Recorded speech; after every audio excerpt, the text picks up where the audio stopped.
Хората от Сливенския квартал Речица излязоха на протеста заради уволнението на отец Иван, дългогодишен свещеник в храма Света Троица. Вече бившият свещеник Иван Янков обяви пред събралите се в негова подкрепа мирени, че поема отговорността за направеното, не съжалява за него и смята, че е осъден прибързано. Има грешка, има прошка. Ако нещо съм сгрешил, протягам ръце. Очаквам да ми покажат как се обича. Може да ме чувстват като враг, но Исус Христос е казал, че трябва да обичаме и враговете си. Хората настояха отецът да бъде възстановен на служба в тяхната енория след 33 години на поста. На времето тази църква беше един гараж. Това направи църква.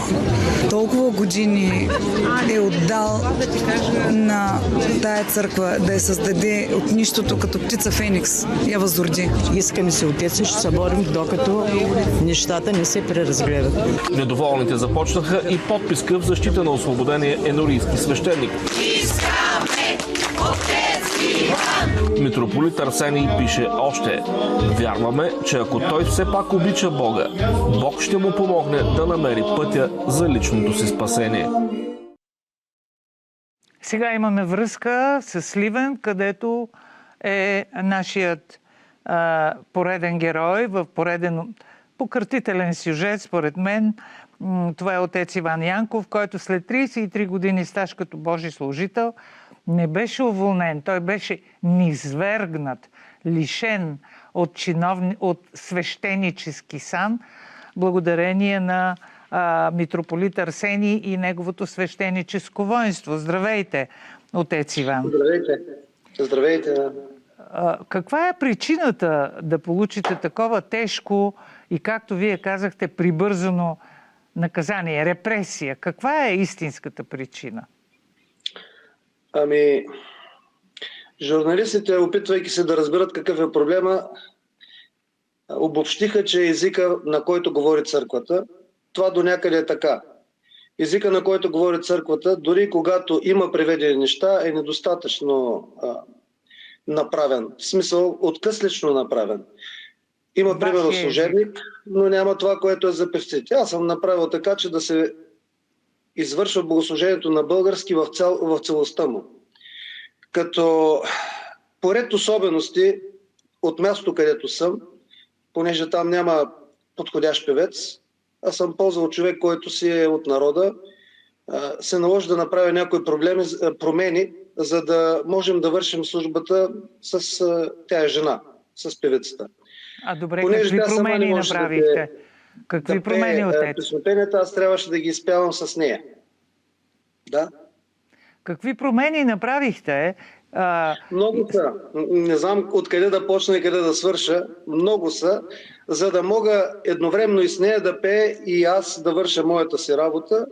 Направих ред промени. Едната от които е, примерно, да кача службата на телефон или на таблет, за да мога да се движа и да имам цялата служба пред себе си, понеже аз съм свещеник и трябва да служа вътре в олтара.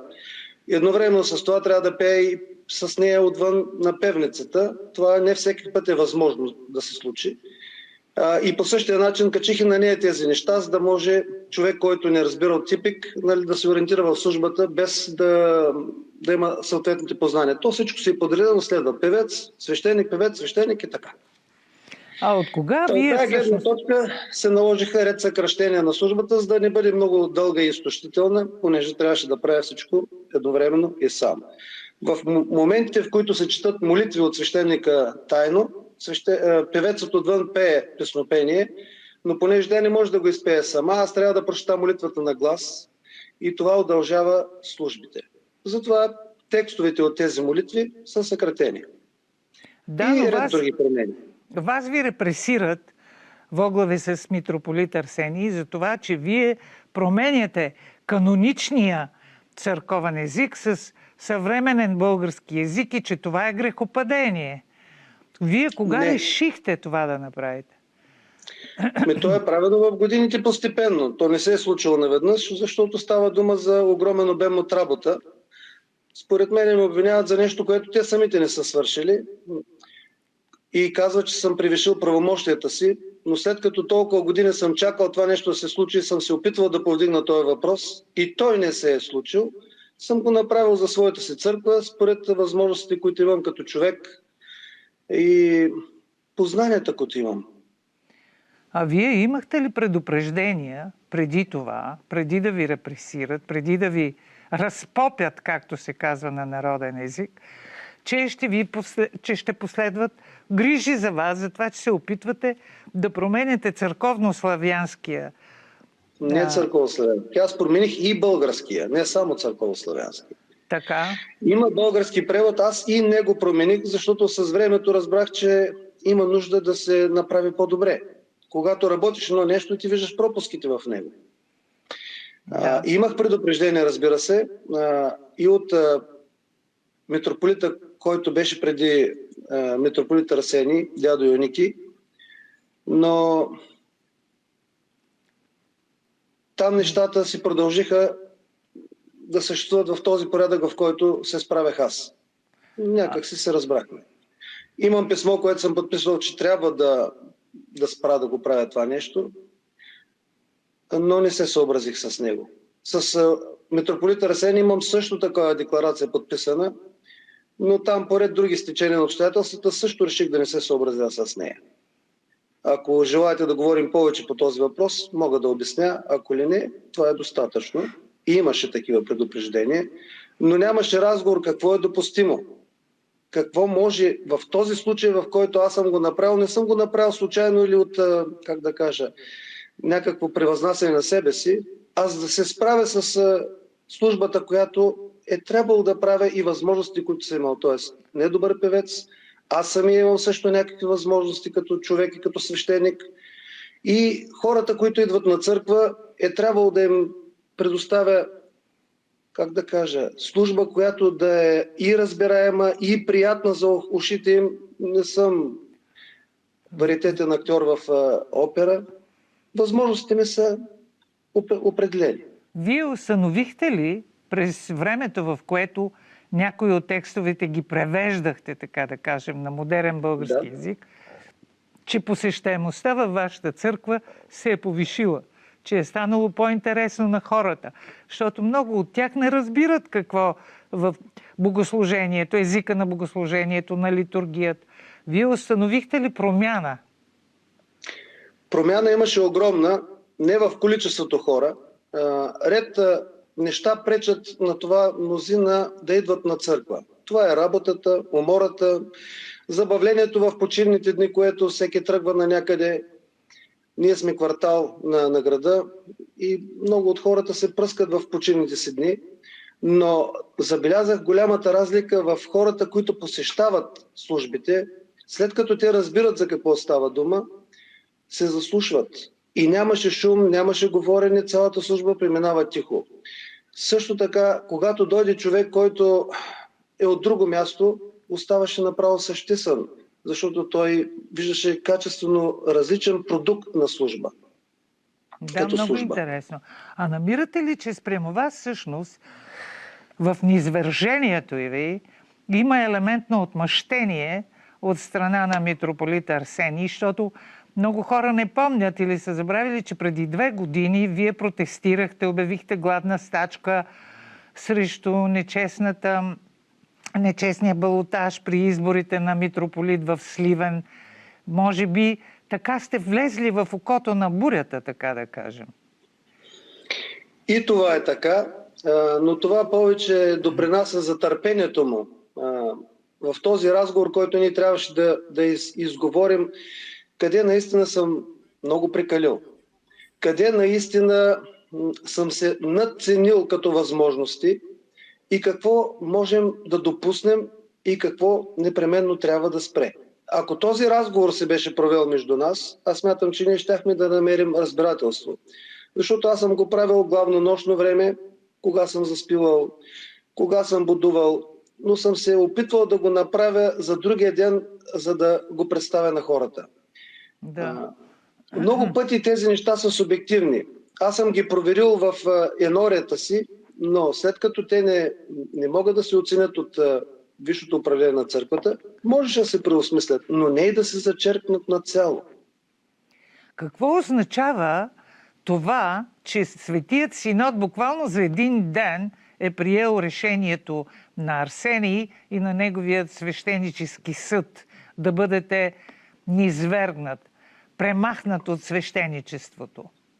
Какво означава Не мога това? да знам, не мога и да предполагам, но знам, че е прибързано, знам, че е крайно, защото във всичките си действия, които съм извършил, съм бил добронамерен към църквата и към хората. Не съм бил злонамерен. Затова мисля, че е прибързано и крайно решението им. И чрез вашия ефир също моля за преразглеждане и малко повече търпение, когато се разговаря с мен. Аз не съм дявол. Напротив, вече не съм клирик на църквата, но съм православен християнин и никога в никое свое действие не съм целил разделение, а винаги обединение на хората. И в този случай не бих в никакъв случай постъпил разделяйки църквата. Всички тези хора, които застанаха зад мен, са получили нещо, което дори сами аз не мога да преценя какво е. Но те не искат да го загубят. И мисля, че митрополитите трябва да преоценят онова, което имат като отношение към мен и хората, които са застанали зад мен, и да видим какъв компромис може да бъде извървян.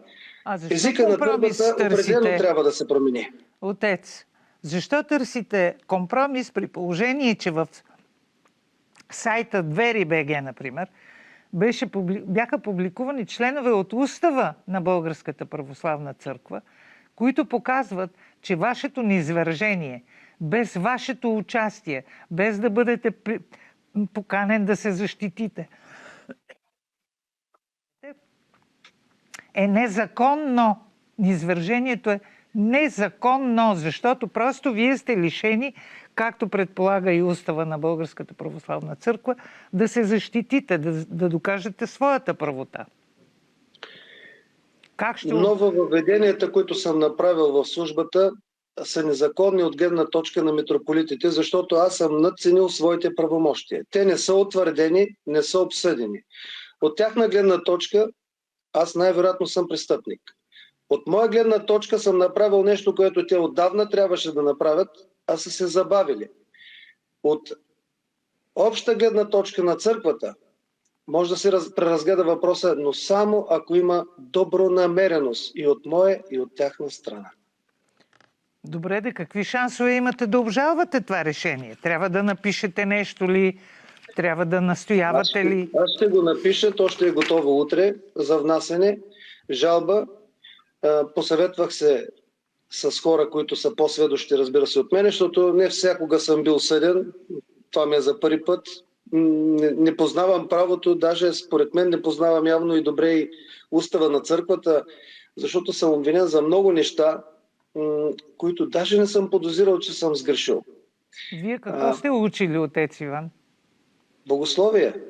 В семинарията съм завършил една година паралелен курс и висше богословско образование, да.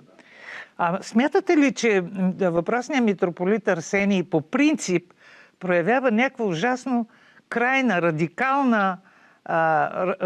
радикално отношение към прилагането на каноничността спрямо българските вярващи? Той, например, поиска да бъдат забранени нестинарските игри, например, като богохулство, като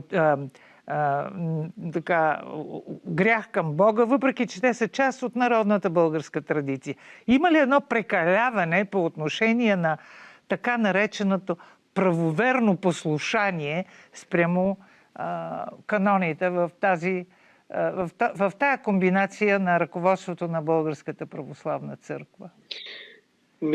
Преди много време си мислех, че са твърде стари митрополитите и това е пречка за развитието на църквата. Сега дойдоха млади митрополити, оказва, че също е пречка за развитието. Бързат и с неопитността на младостта се опитват да променят света за твърде кратко време. Той не е готов за промяна. Промяната, еволюцията става бавно, тя не е революция. Винаги трябва време, търпение, увещаване и много, много любов. Ако това нещо липсва, а именно любовта, всичко се троши. Разбрах ви. Само ми кажете, вие сте богослов по образование. Ако все пак се окажете окончателно неизвергнат, въпреки всичко, въпреки протестите, въпреки защитата на мирените, на гражданите, какво ще работите, отец Иван? Много неща умея да правя. Смятам, че ще се намеря работа лесно. Но не е въпроса в това. Има неща, в които човек е много по-добър, отколкото в други неща. Аз мисля, че свещенството е нещо, което аз практикувам от 33 години и имам натрупан опит и умения, които с лека ръка бяха захвърлени от митрополитите като нещо непотребно. А може да бъде използвано. И в преводите на службите и богослуженията, и най-вече в това как аз съм го направил на практика това нещо, как то работи. Защото ако решат нещо да променят, някъде то трябва да се експериментира. Може да се види, при мен то е извървян път. Тоест има опит в тая посока. Много ви благодаря за вашето участие в нашето честно казано. Искрено желая Светия Синод да преразгледа своето прибързано решение по отношение на репресията, приложена спрямо вас, само защото сте опитали да разкрепостите част от вашето богослужение и то да бъде водено на модерен, настоящ български език. Това беше отец Иван Янков с 33 годишен стаж като свещеник в сливенския квартал Речица. И благодаря така, ви. всъщност, благодаря ви, че ми дадохте думата и възможността да кажа това, което мисля. Аз също ви благодаря, както ви казах вече, за вашето участие. И с вашето участие, и с думата любов, която е изискване, не само в случаи като вашия, а в случай, че ние живеем, вярвайки, дори да не си го признаваме, точно така искам да завърша това издание на Честно казано.